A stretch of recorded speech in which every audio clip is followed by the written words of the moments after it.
Hala, ang lapad ko na pala. Charot! So, time na yan, it's playtime. Ayan, ng mga Junakis. Makulit. So, ayan, sabi ko sa kanila nga, alagaan muna nila si Bunchoy at talagang magtutupi muna ako.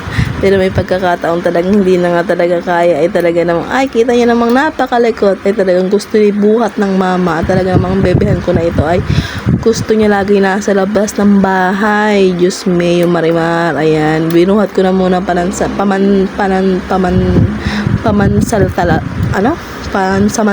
Ayan, ano ba yan? Pansamantala. Tapos yan, nilalaro na nga ng kanyang ate. At sabi ko nga dyan, abay nene, ay tayo mag-asikaso na at kayo palarga pa ni daddy. At sabi ko, ay ako'y naantok sa mga oras na yan. At sabi nung, ang aga-aga kong nagising dyan mga inday. At sabi ko nga, ang batang aring maaga nagising. Diyos ko, nene, ano kang pinagagawa mo? Wala akong alam na ganun pala ang ginagawa mo. So, yun na nga, nagsimula na nga nagsayaw si Inday. Sabi ko nga, nene, ikay matulog na muna bunso at ako'y may gagawin pa. Ay talagang ayaw matulog mga Inday. At talagang hinihintay talaga dyan ang daddy niya na siya magpatulog sa kanya. So, yun, nilabag ko na nga. At yan, nagsimula na nga akong puyuran na si Alay. At nga pala ng mga panahong iyan is nasa kanya na ng daddy.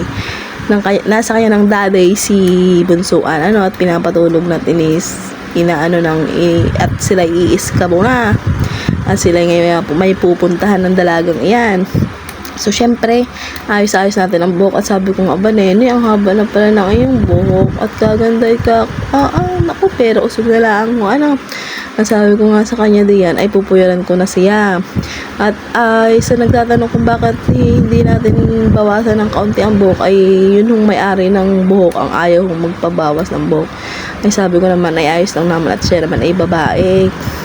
So ayan na nga, sinimulan.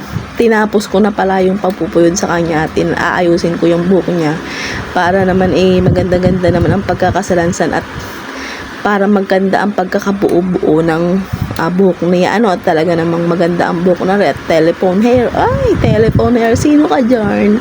So, ayan na nga. Sinuklay-suklay ko muna yung dulo para mawala yung buhol-buhol at talagang inikot-ikot. At natutuwa pa nga ako dun sa ilalim ng buhok niya. At talagang kitang-kita mo kahit nung maliit pa siya ay kitang-kita mong kulotan talaga. Ay, nako. At ayan na nga, nagsayaw-sayaw na nga ang daddy na aya. At sabi nga sa akin diyan ay bihisin na iyan at hapon na. At sana tinatanong niya pa kung saan daw baga niya ibababa ang baby na iyon. So ayun na nga. Nakikita ko naman sa pagbibideo kong natutuwa naman ako talaga namang napapatunayan natin na talagang napakaswerte natin sa mga asawang tinutulungan tayong mga babae sa pag-aalaga ng ating mga anak. So ayun na nga, at nakaalis na sila dyan at kita nyo naman nakahiga na yung maliit na yan. Nakaalis na sila dyan at sila ay pumunta na dun sa kanilang pupuntahan. At nagsimula na nga ako magtupi habang tulog yung isa. Talagang paggising yan ay hindi ka makakagawa. So as a full-time mom, English yun. Ayan, masarap na mahirap talaga.